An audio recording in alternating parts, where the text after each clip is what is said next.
Okay. All right. So when you log into Workday, you see you get a username and password prompt. So once you give that, you enter into this Workday screen. This is your landing page. Now we are logged in as one user. Now we will log in as someone called as Logan McNeil.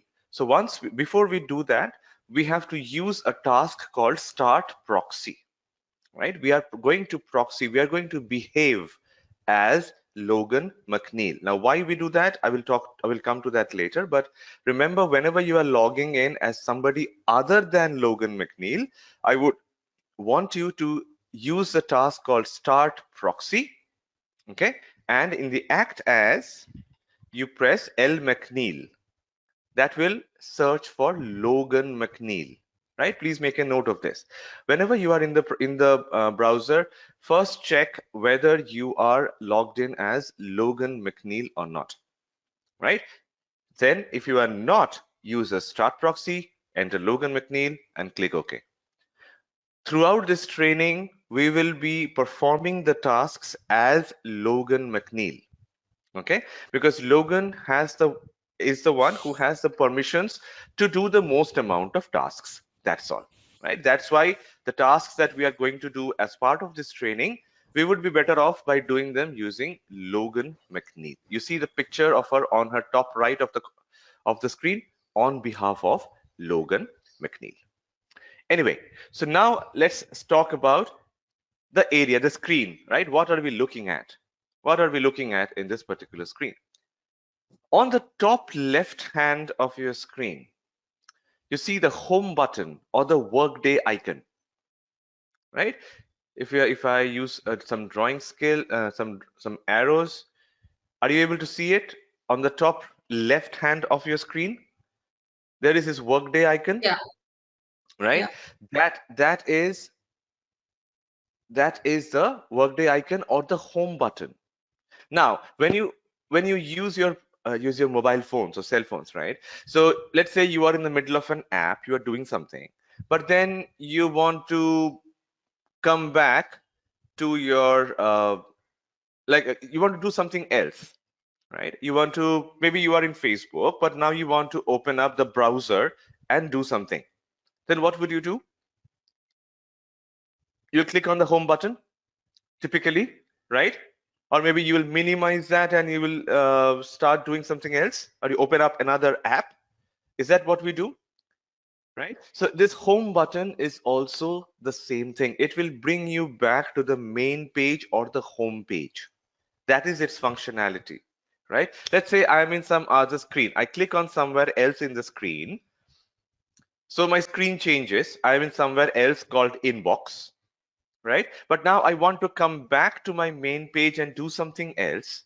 So I will again go back to this home button. I will click on the home button. The moment I do that, it will bring me back to the main landing page. Okay, it will bring me back to the landing page. This is my home screen or landing page, right? The moment you log in, you will be put into this page. The pictures, this might be different from one environment to another, from one tenant to another, right? But more or less, the top left will always be the Workday icon or the home icon. Now, then we have the big and bold search bar at the top of our screen. Now, we will be able to search for objects, search for things in Workday using the search bar. This is like our Google. Okay, if it exists in Workday and if we have the access for it, we will be able to search it. Okay, so two important things: if it exists, okay, and if we have the access for it, we will be able to search it, right? And the other thing about this search is we have to type the correct spelling. Let's say I want to search, I want to do something, I want to create a location, a very simple task, let's say creating a location.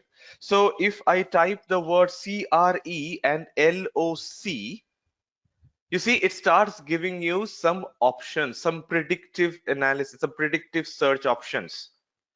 It is thinking that, okay, CRELOC is most likely you are looking for the task called create location. Okay, so you don't have to type the complete word to search for it. You can just type the first three characters of each word, and it will try to find the task or the matching report or the matching object for you. Let's say I want to search for a person.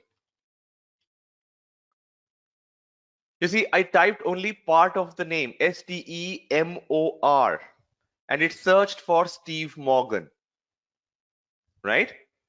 So you can search for objects, you can search for person, location, etc., etc. I mean, any object is there in Workday, you can search for that particular object using the search bar. What are the two things we must keep in mind? Put it in the chat. What needs to happen before I'm able to search for it? You have to type the spelling, like the object has to exist, and what else? Correct spelling, yes. Number one. What is the other thing? You need to have the access for it. Okay, you need to be authorized to see that.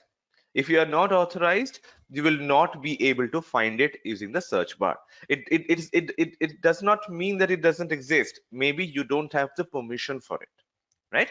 So like if you see that you are not able to access something, but you know for a fact that it exists, then most likely you don't have the access for it. All right. So, okay, another thing is our spelling has to be correct. If I try to do the word create location, right, and I am writing the correct spelling, I'm able to find it. But instead of create, if I type a wrong spelling, okay, if I type a wrong spelling, you see it does not give me any option. Whether the rest of the word, etc., everything is correct, but just that I have typed in a wrong spelling, then it will not be able to find it. All right. So please remember that you can type part of the word, but whatever part you type has to be correct in spelling, and you need to have access for it. Okay, and now Workday with some recent enhancements, it also remembers your most recent searches, right? It remembers some of your most recent searches, and it also allows you to filter using the search option. Okay, now let's say I'm looking for Steve Morgan, but there are so many different things. So before I start my search, I can filter, right? So let's say I'm looking for a person, so I will click on people, and then I will start my search. You see, there is only two options now. It is filtering your search results based on this tag. See the beauty of it? Now the search has been enhanced with the recent versions. Now you can filter your search results automatically based on some tags. Okay, now you see here the most common tags are people, tasks and reports, learning, or if you want to search for something in the drive, you can filter based on that. Any questions so far from what we discussed? No? All right. So then we move on to this part of the screen. Again, we are moving right from left to right. This 4 square boxes, this is our shortcuts.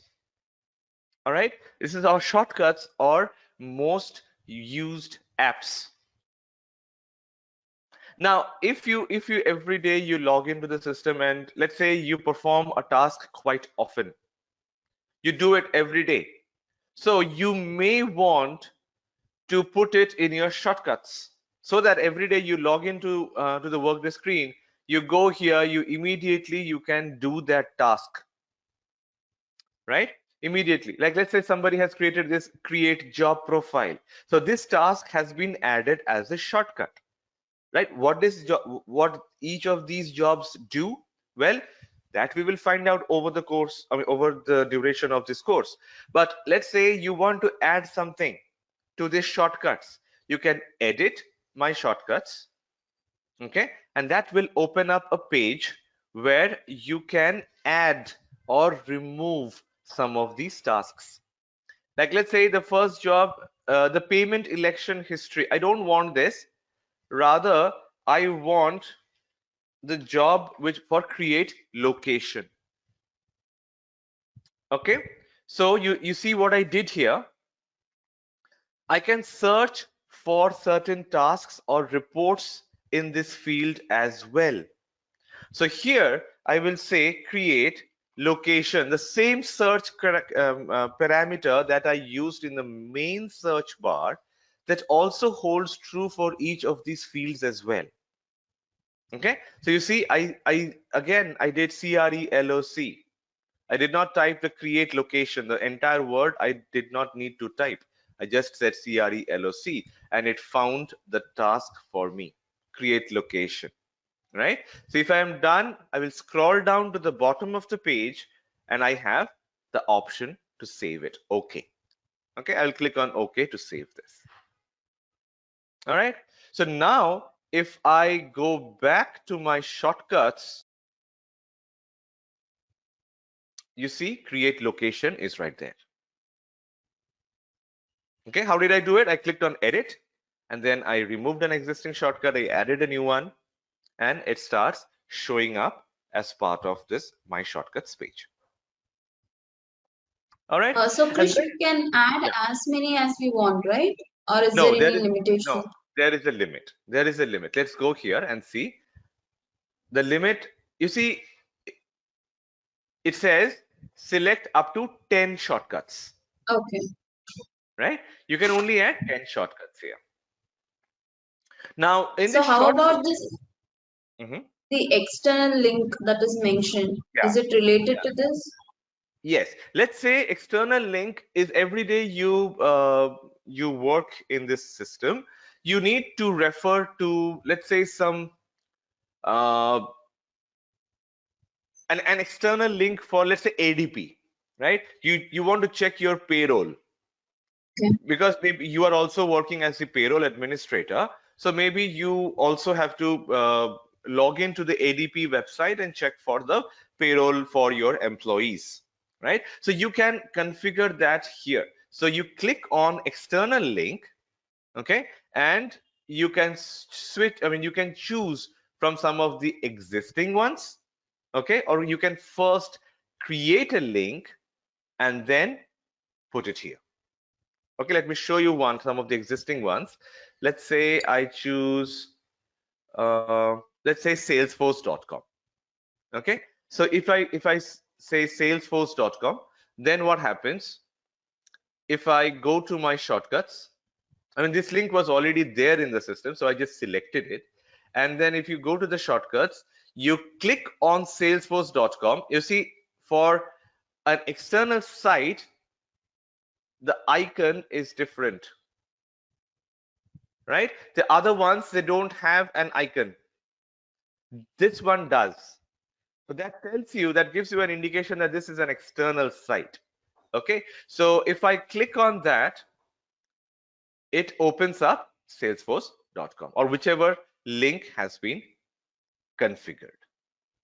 Okay, so let's say you want to go there and you can create a link as well. So you can create a link, you can create an external link and you can put it here. You can add it here if you want. All right. Okay. Yeah. Then over your course, over the period of time, Workday also starts learning which are the common apps that you use. Right? We'll talk about apps in a moment. So it then starts giving you those my most used apps. This is machine learning. This is inbuilt into the system. It starts learning about which are the apps you typically use after you log in. Like nowadays, our phones also have this, right? So the moment you start using something, your maps start predicting, okay, at this time of the day, maybe you are going for work. Okay, maybe at the evening you're planning to go home, right? Or maybe if you open an app too often, then it will start giving you recommendations that at this time of the day you open this particular app, right? So similarly, the Workday also has some machine learning built into it. So the most commonly used apps will be put up here. This is something that is done by Workday itself. You are not editing this. You are just viewing the most used apps. This is just for better user experience. You don't have to search for it. You don't have to remember those tasks all the time. You just go here and you can see those things. But remember, this user, these useful things are actually for the end user, people who are actually going to use your Workday system, and not typically for the Workday consultants. Because the Workday consultants will not be limited to a few handful tasks, right? They will need to use a variety of configuration objects in Workday to do their thing, to do their stuff, right? So, but this is typically for your end users, the actual employees who will actually log into Workday and use Workday for their HCM requirements, like applying for a leave, maybe looking at their pay stubs, they want to see their leave history and so on. Those people. Okay. Then after that, we have two important things. One is the bell icon, and another is what looks like an inbox. So where do we hear the term bell icon? I mean, in which platform do people keep telling, click on the bell icon, click on the bell icon? Notifications.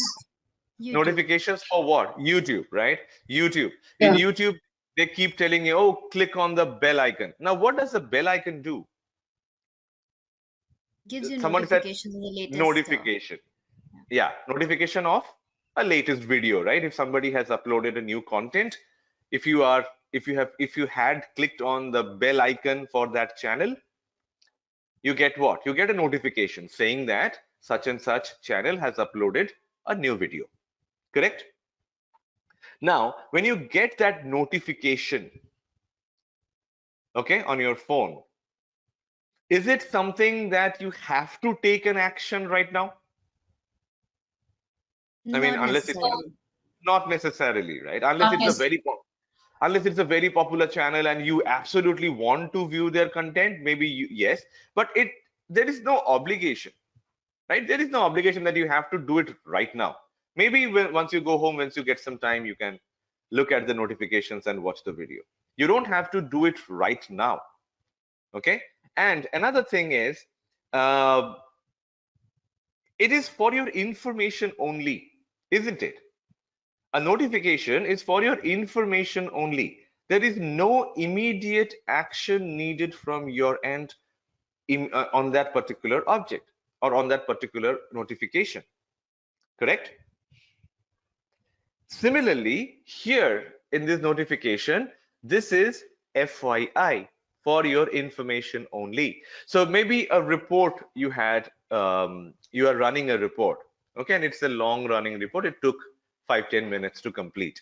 So you will not wait for it. You've started to do other things. So once the report is ready, it will give you a notification saying that it is complete.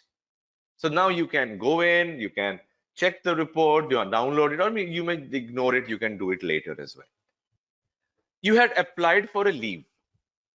Your manager has now approved it. Okay. So it will come to you as a notification saying that your manager has approved. So after your manager has approved, do you have to take an action in Workday? Like, do you have to apply for leave again? No, right? You have applied for a leave, your manager has approved. Correct?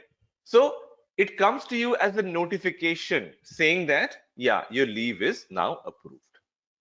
Okay. So if I click on notifications, you will see that there are all the pending notifications that are here for this particular worker. So I am logged in as Logan McNeil. So all the notifications for login will show up here. Like let's say a job requisition. So somebody created a job requisition, somebody completed, so something completed. This is an integration that completed. So someone started it, it completed, and login had to be notified, so it came. But you see, even in YouTube, along with the notification, if you click on that notification, what happens? You get directed to the actual video, right, where you can watch it, isn't it? So that notification also acts as a link to that video. So here also you will get a link to that particular object. So if you want more details about it, if you want to know more about it, like, okay, what happened? So you click on that and you can get some more details about it. Okay, like this one, let's say closed position. Somebody closed a position. You want to see, okay, what are the tasks? Who closed it? When was it closed? Right? What is the audit? What are the different tasks that happened with regards to this particular closing a position? So you can click on this. You see it's a blue hyperlink. You can click on this and you will be taken to that particular screen. Let me show you. I will right click. I have right clicked and I have the option to see it in a new tab. Okay, so that my existing work is not lost. You see, I still have that other page with me. I still have this page, but I am opening this up in a new tab. So this gives us more details about the close position. Now, who did it and what happened? What are the different things?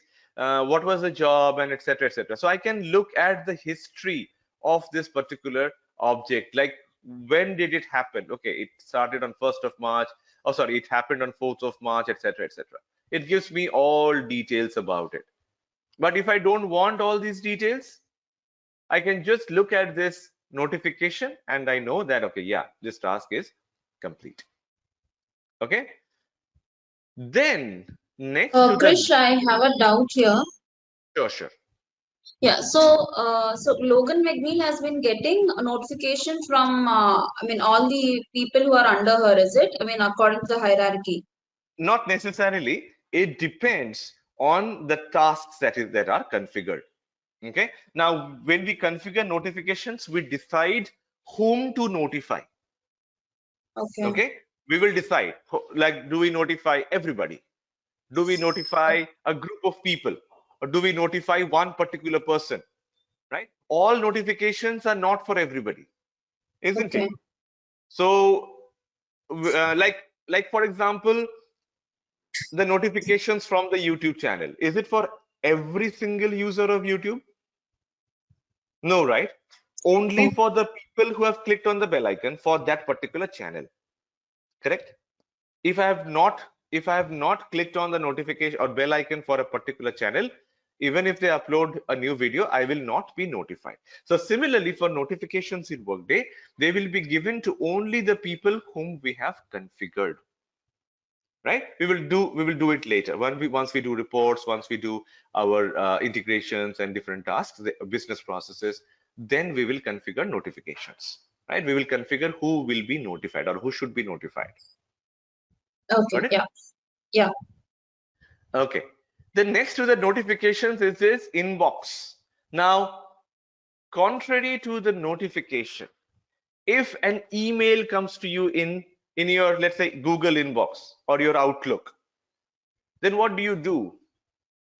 If an email has come to you, then what do you typically do? It warrants an action, isn't it? That means you need to take some action on it.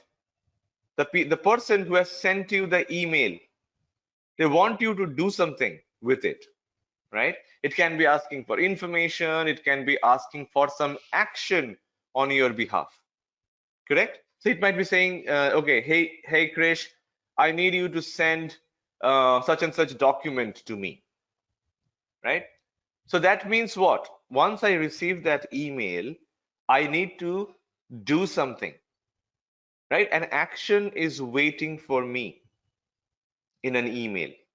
Typically, well, nowadays in the age of all these spam emails and phishing emails, yes, not all emails need action, but typically that is the intended use of an email, or if something is in your inbox, that means you need to take some action, right? So here also, if something is there in your inbox, in all likelihood, you have to take some action on it. It can be an approval task. It can be some, let's say you are the manager, okay, and your reportee has requested for a leave. So how will the manager get the task, or how will the manager know that the reportee has required for a leave, or has asked for a leave? They will get an object in their inbox. Is this inbox the same as your corporate office email? The answer is no. This is not your email inbox. Okay, this is not your email inbox. This inbox means that there is the task waiting for you in Workday, okay, which needs your action. Got it? For example, this one, absence request, Catherine Arnold. This person has created an absence request effective of 20th of March. Okay. Actually, these are all business processes in error. Let me try to see a clean example.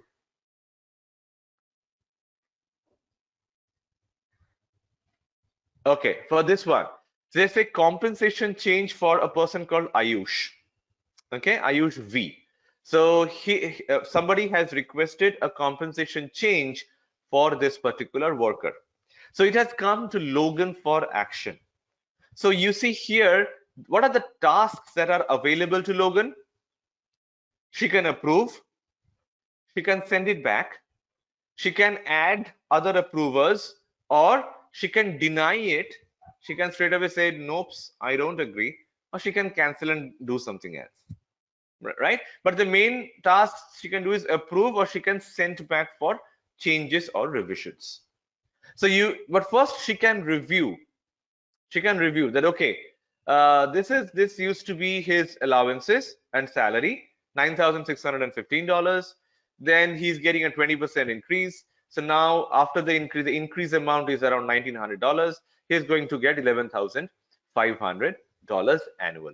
This is going to be his new compensation. The reason for this is adjustment for performance, and the effective date is the 4th of March.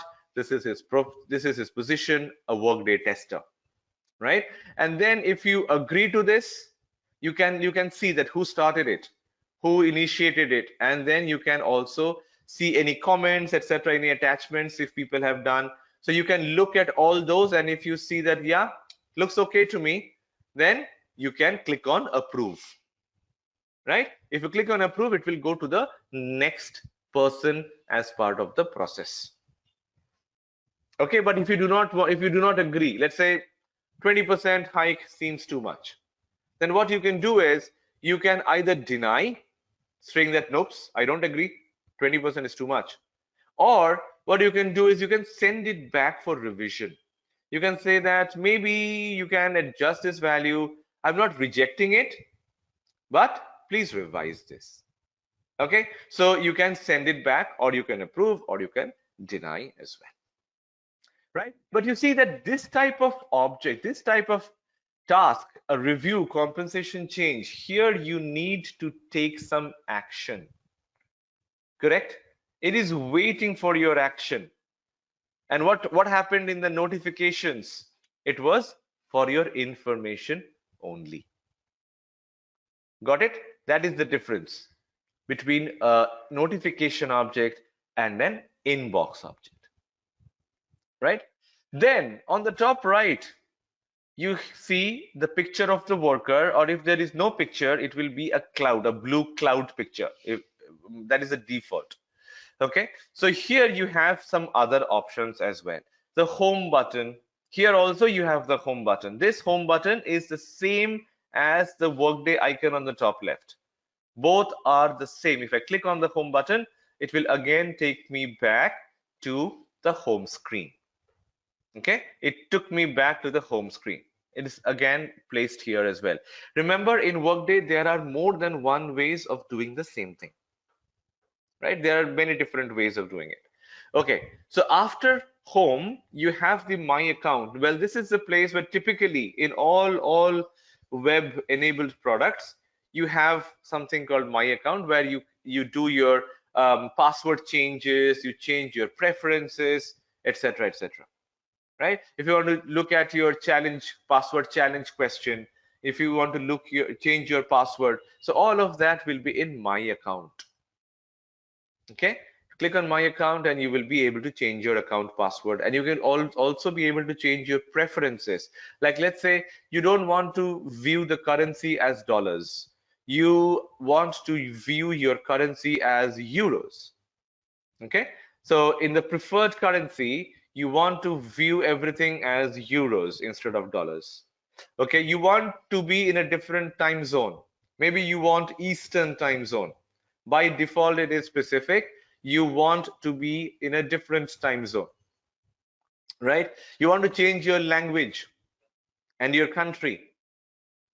Okay, you want to have a 12-hour clock or a 24-hour clock. You prefer AM PM rather, or maybe you prefer the 24-hour clock.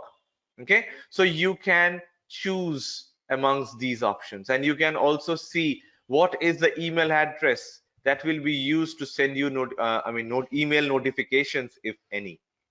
Okay, so you can configure your usage patterns, you can configure your notifications and your preferences as part of the change preferences tab. All right. So Krish, Yeah. those changes, I mean, you said we can change the preferred currency, right? So where Yeah. do these changes reflect? On the landing page? Whenever you're doing some task, let's say okay, let me show you here. Let's say I do euro. Okay, so this is Okay. my preferred currency now. So so it says sign out and sign back into Workday to apply your preferred currency change. So if I do this, if I say my preferred currency is euro, then what will happen? I did not save it. You see, I just discarded the changes. So this change is for me as a user, so for Logan. So now if I look at a particular task, I'm going back to my inbox, and let's go back to that compensation for Ayush. Right here, we had the compensation change for Ayush. So instead of US dollars, it will also start showing me the corresponding value in euros. Okay.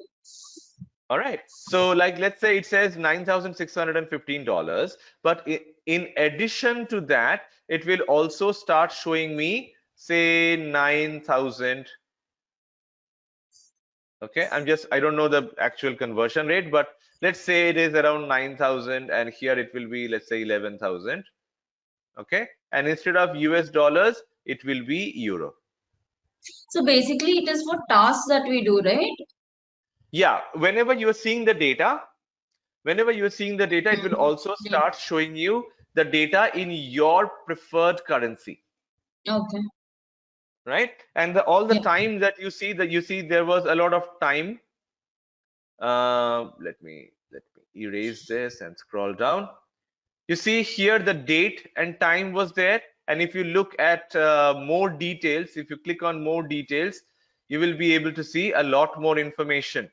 Okay, and etc. Whenever you see the time, then it will also start showing you in your preferred time zone and your preferred time format. Okay. All right, so there it will start showing you in those things as well. So that is where you change your preferences. It's like, let's say whenever you are using a product, you want to change the theme of your Gmail browser, or maybe you want to change the font size, etc. We do that all the time in our um, in our Gmail inbox, right? So here also these preferences are something like that, where you are able to change your password, you are able to change your currency, time zone, etc., etc. Okay. Then comes Workbench. This Workbench, this used to be the old look and feel of Workday. If you see some old videos that are a year or two old, you would have seen this as the landing page. This used to be the old landing page of Workday. At least 1 year ago, this was the landing page. But now Workday still retains it. People who are used to it, they may still want to come here and do it. But this is now put in as something called Workbench, right? You click on this, you are brought to this particular page. Here you have important things like your applications. We will talk about applications in a moment. And you also have your inbox. You see, it's an expanded version of your inbox. It shows you the 3 most recent tasks waiting for your action. These are the 3 most recent tasks in your inbox, the first 3. Okay. And it also tells you that, okay, you are logged in as Logan McNeil and this is your employee ID 21001. Right? Okay, now let's talk a little bit about the applications now that we have seen this. In your mobile phones, you see, I'm frequently drawing a parallel between Workday and your mobile phones because both are new age products. They share a lot of similarities because that's the way people work these days.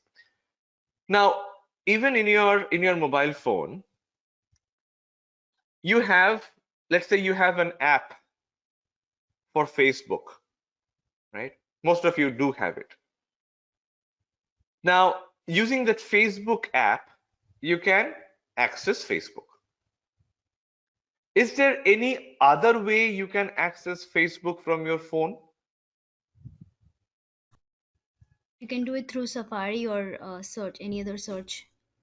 Correct. So you can do it using a browser, right? Safari or Google Chrome or any other browser you have, you can use that to access Facebook. Why do we prefer an app? Because it's faster, convenient. Easy Faster, to access. easy to access, and it already has your user ID password stored, right? So every time Yeah, you it don't need is to, on here. yeah, every time you don't have to type it in. So it is more convenient, right? To add on to the point that you mentioned, it is more convenient. And what else? Does it look a little bit better? I mean, all the posts that you like or maybe the things that you prefer, they are all in one place and they show up easier. And sometimes in the browser, it's a bit, I mean, confusing, right? Because the browser may show you some other things and browser may not know your patterns and your history and whatever you do. So it depends a lot on what Facebook is giving. But this Facebook app is like focused only on the things you want to see mostly, right? And it's a very neat and clean interface. You have all the things in the right places, the icons are of the proper size, etc., etc. So it's very, very convenient. But like we all agree that if you want, you can still use a browser to do something. Correct? You can still use a browser and still open up Facebook. Correct? So here also in Workday, the apps or the applications are something that brings to you the related or similar tasks in one single place for your convenience. Okay, now let's say I want to look at integrations. Well, we are jumping way ahead of our plan, but still, let's say integrations. If I click on the integrations tab, you see it gives us a list of actions.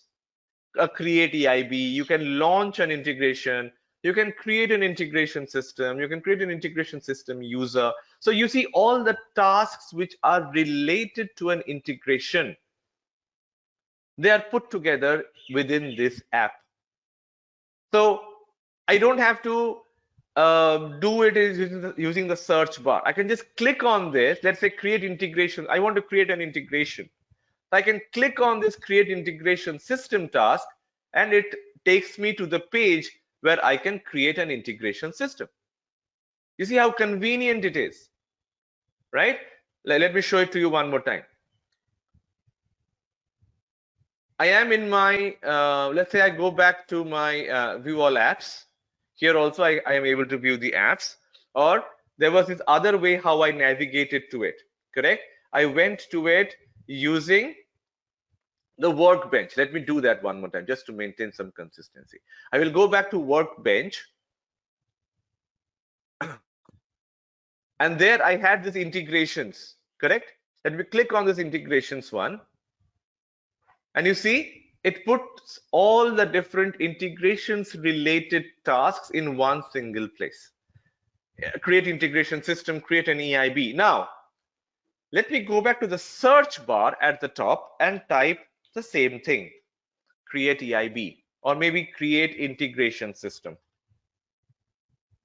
You see there is a task for it, create integration system. You see it's here. It is also, I can search for this task. If I click on this task, it takes me to the same page, isn't it? But if I navigate to it from an app, it is far more convenient. I don't need to remember the task. It is all there. It is easy for me to do it, isn't it? So if you are navigating to something from within an app, it is just all the more easier to navigate, easier to access. Okay, and let's say you want to add some more applications on your on the landing page or on this workbench. Then in your phone, what do? You are able to move around the icons on your home screen, right? You are able to do that. You can move maybe the messaging to the top, the phone to the right, or maybe the WhatsApp to the top, Facebook to the left. You are able to do all those kind of rearrangement or realignment of your apps. Here also you would be able to do the same thing by clicking on the configure applications right here, the gear icon. Okay, the gear icon. If you click on that, you can configure your applications. Now some applications can be marked as required by the system administrator, or you can just move around the things. Let's say the integrations one I want at the beginning, at the top, so I can use this up and down arrows. Okay, I can use that to move it. So whenever you see this up and down arrows, that means you will be able to move these things to where you want. Okay, up and down. If I click on OK now, okay, and done. Now you see the integrations is at the beginning. The first one is integrations. Correct? How did I do it? I clicked on configure applications, and it gives me this grid where you are able to move it up or down. Now another thing, I want you to see this because we will see this over and over and over again as and when we do tasks in Workday. One is this plus. Okay, this plus stands for add row at the top, and here you have a plus here and a minus here. Okay, now what does these stand for? A plus stands for add row, like I just said. So what is the difference between the plus at the top and the plus at each row? Let me show it to you. I am clicking this plus icon at the top, okay, the one that I have circled. If I click on the plus at the top, you see what happened? An empty row came up at the top. Okay, so there I can add a dashboard or an application. Okay, let's see if I have something for benefit. Nope. Okay, let's search for some default applications. Let's say utilities. Okay, I add a new one. Let me remove one. Okay, anyway, so I add this utilities worklet at the top. Got it? Now there is this one more thing, which is the minus. What does this do? This removes the row. If you just put your mouse pointer over it, it says remove row. So if I want to remove this utilities line from here, I can just click on this minus and it will remove it for me. All right, that is the difference. You can add a row or you can remove a row. Now, let's say I want to add a row between business process and all domains. Okay, between business process and all domains. And what do I need to do? I can click on this add row here. That means it will create an empty row right below it. Okay, and if I do not want it, get rid of it using the minus. See how easy it is? You click on this add row. This add row at the row level inserts a row below. The add row at the top inserts a row at the top of the particular grid. That is the difference. Let me click OK to save this. Okay, we will see this add row icon over and over and over again as and when we configure our as we configure different things in Workday. Okay, then you have these favorites. This used to be a favorite before, but now people do not use it as much. You see, now you have your shortcuts, but previously we used to use this favorites tab very much. So now in this favorites, you can you can manage your favorites and you can put the tasks that you use, the reports that you commonly run, your favorite objects. You can put all of that into this particular favorite reports and tasks section.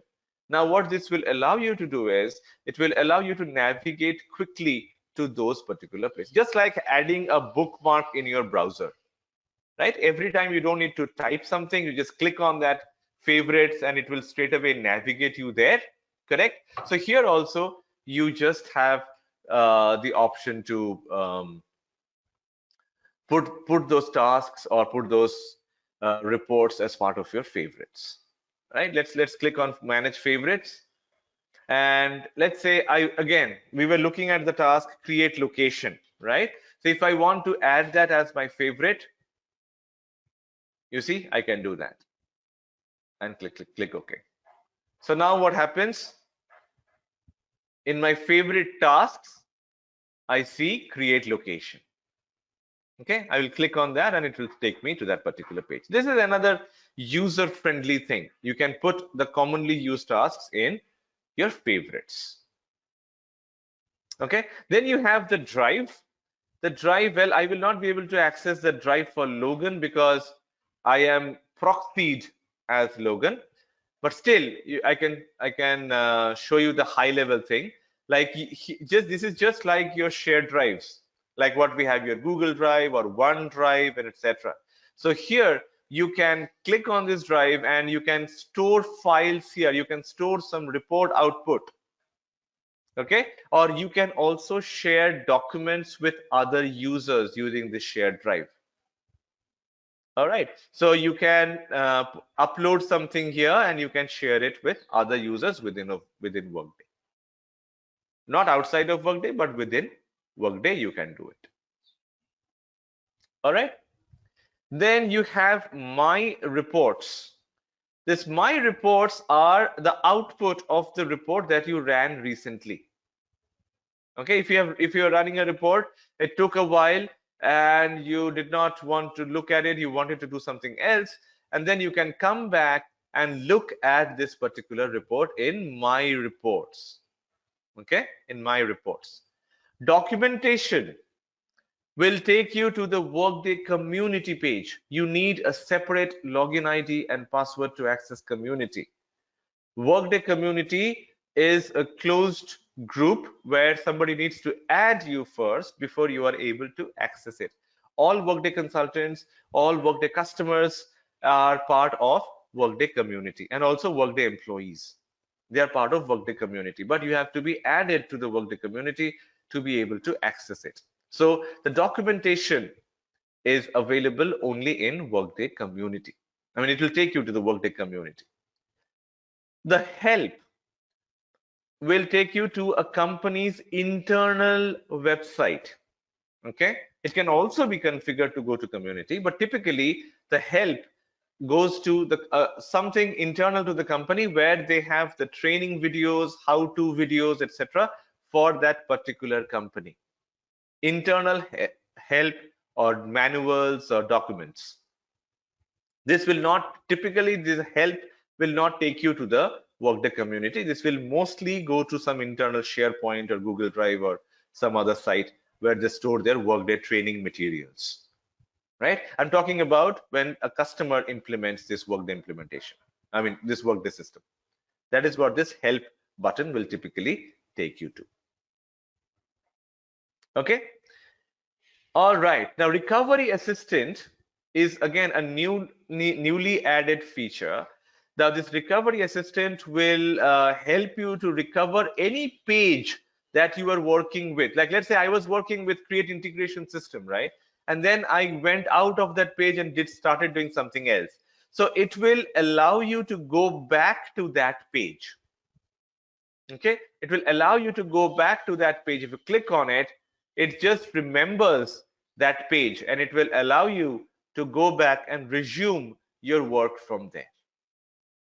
Okay, if you cancel, you come out of it, you will still be able to go back to this page using the Recovery Assistant. Now, this has been a long pending demand of Workday users that, oh, we do not get to if I walk out of this page, then sometimes what happens, I lose my tasks, right? So this Recovery Assistant will take you back. Now, if you do not want this, just get rid of it. Okay, and keep it clean. All right. So this was a brief overview about the navigation of the things. Now, as and when we do more and more things in Workday, as and when we start creating our configurations, our objects in Workday, we will again go through the navigation more and more and more times. And as you start practicing in Workday, there also you will see that, I mean, how we do the navigation. Okay. So from there, let's start with this topic called navigation basics and organization. Let me quickly go through the slides here. So you see this picture is a bit old. This is now the workbench. This is no longer the landing page, but this is more of the workbench now. And we saw these applications and we saw this gear icon where we are able to configure our applications, right? This is what we covered in today's session.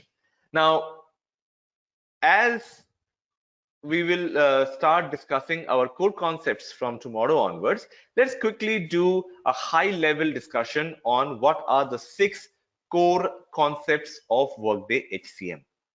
Okay, there are 6 core concepts. The first one is supervisory organizations. You will hear supervisory organizations a lot as part of this particular training. Now, supervisory organizations are used to group the employees into a management hierarchy, right? Who reports to whom? That is what it is going to do. We will create this organization structure based on who reports to whom. Okay, that is what supervisory organizations are for. You can think of it like a department, right? Typically in any enterprise where there are some people who are working, there is a hierarchy, isn't it? In any company or etc., there will be a hierarchy. All the people are not at the same level. People report to other people, right? And then those people will report to somebody else. Like, let's say an employee, a regular employee will report to a manager will report to, let's say, a senior manager reports to a director to a associate vice president, and so on, right? So and even the vice presidents will report to the CEO, right? So everybody reports to someone else. So we create that structure, this reporting structure in Workday using supervisory organizations. Okay, we will start talking about organizations from tomorrow's session. Then we have something called as staffing models. Now, this will define how the jobs and positions are created and filled in the supervisory organization. Now, in the demo session, I talked about hiring, let's say, a director versus a sales associate, correct? So when you hire a director, how many directors do you typically hire in an organization? A limited number, right? Suchitra? Yeah. Yeah, one or two maybe, right? So you hire a few in number. Now, if you are hiring a sales associate, how many would you hire? We'll hire a couple of them. Maybe, yeah, maybe 10, 15, maybe even more, right? Depending on maybe your volume. Like let's say if it's a Walmart, right? Hundreds and thousands of people working. So you will need a lot of sales associates, right? But even in a company like Walmart, how many directors? Maybe 10 at max, 10, 15, right? 10, 15 at max. And that too, one for each zone, maybe for East US, you have one director, for North, you have one, for West, you have one, for South, you have, for Central, you have another, right? So the way you hire a director versus the way you hire maybe a sales associate, are they same, similar, or maybe quite different? It'll be different. Different, right? So now how you want to hire them, that is defined in your staffing models. Okay, now how these jobs and positions are created and how they are filled, that will be decided by the staffing model you choose. Are you looking for a lot of flexibility? Are you looking to hire a lot of people? That will define, that will decide, okay, which staffing model you use. Or maybe you want to have a lot of restriction, you want to have a lot of control, then that will decide on another staffing model. So there are two kinds of staffing models in Workday. One is position management, the other one is job management. We will talk in detail about these two staffing models in sometime next week. And then we will talk about job profiles. Now, this being an HCM software, we need to create job profiles to be able to hire people, right? Every worker you hire needs to have a job profile. What is a job profile? It describes what that worker is supposed to do, isn't it? Now, whenever some recruiter calls you for a new job opportunity, you ask that person, okay, what is the job profile? What am I supposed to do in that job, or what does this job require me to do? Don't we ask them, what is the job profile that you are recruiting me for? What will be my responsibilities? So a job profile will talk about the generic features and characteristics of the job, and you can also create a position based on that job profile. Okay, so a job profile will contain details like, okay, what are the responsibilities, the tasks that this person needs to do, number one. It will also have details like, all right, what is the qualification required, right? MBA or bachelor's degree or school degree. What are the certifications required? What are the skills required for this particular job? All of that will be put in this particular object that is a job profile. Then we will talk about, then another core concept is the compensation. This is the umbrella term for all the different things that we will talk about in compensation, like packages, grades, grade profiles, and plans. Anything within related to compensation, we will talk about in compensation. Now, let me ask you this. Is compensation given to employees only, or is it given to contingent workers as well? To employees only. Employees only. Anyone who thinks different, or who thinks no, even as contingent workers we get paid?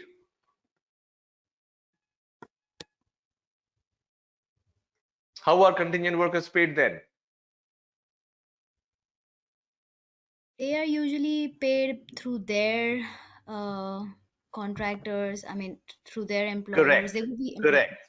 yeah. Correct. They are not paid directly by the company where they're working as contingent workers, right? They are paid.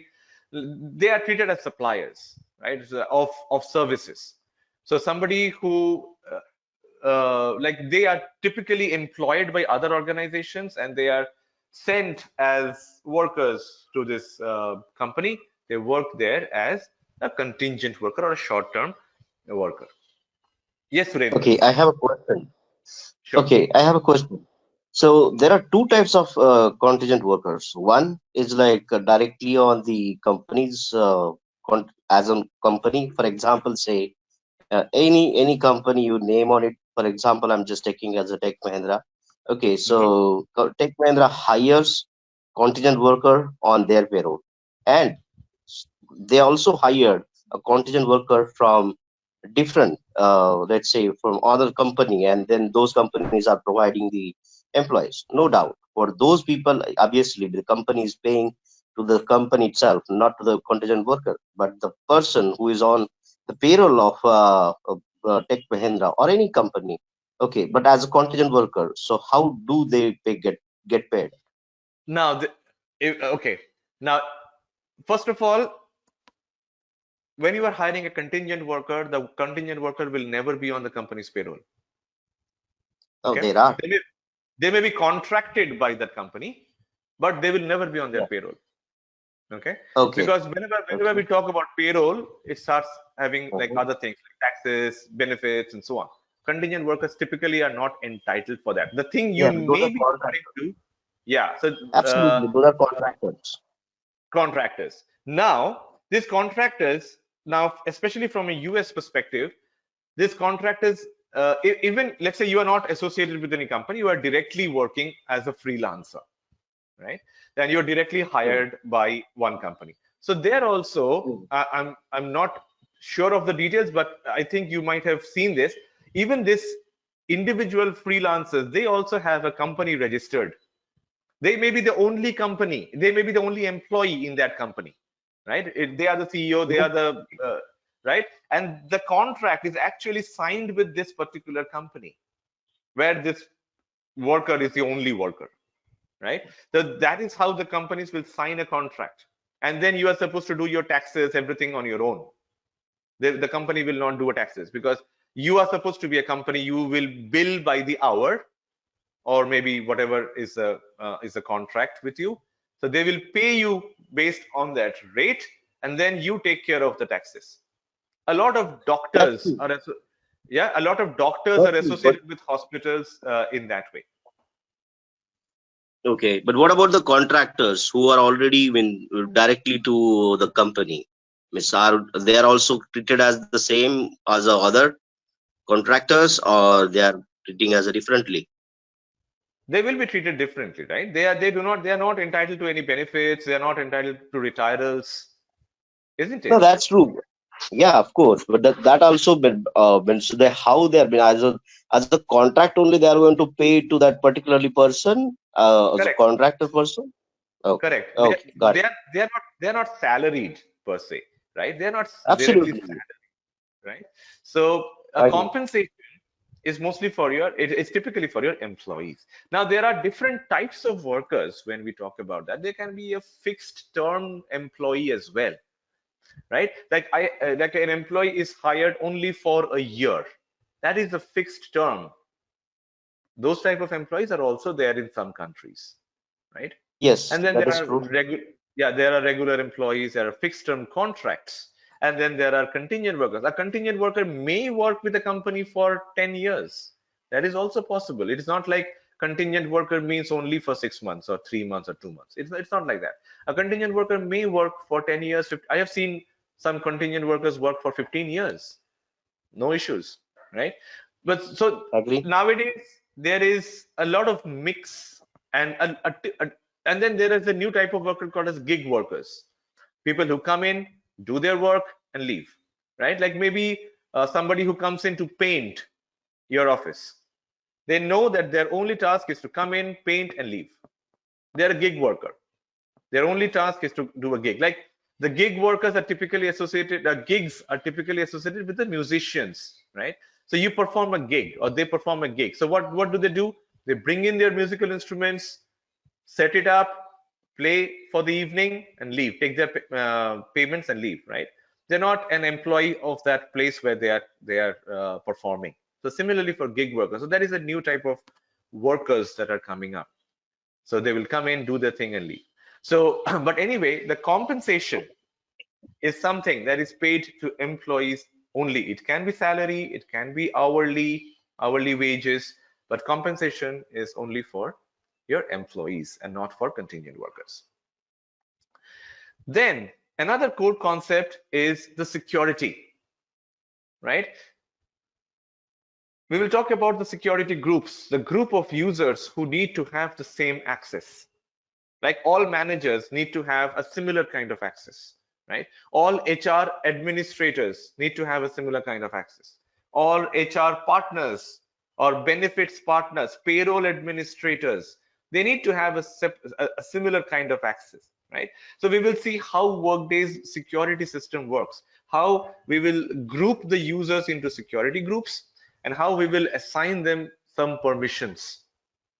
Okay, so security is also a core concept of Workday HCM. And the last core concept is business process.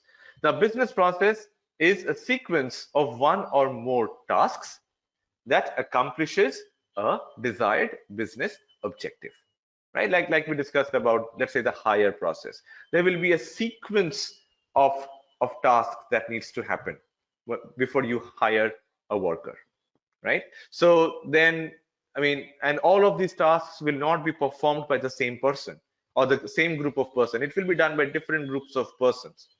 So we will see how we can configure the business processes in Workday. Okay, so these are your 6 core concepts. Over the next 3.5 weeks, we will talk about these 6 core concepts in a lot of detail.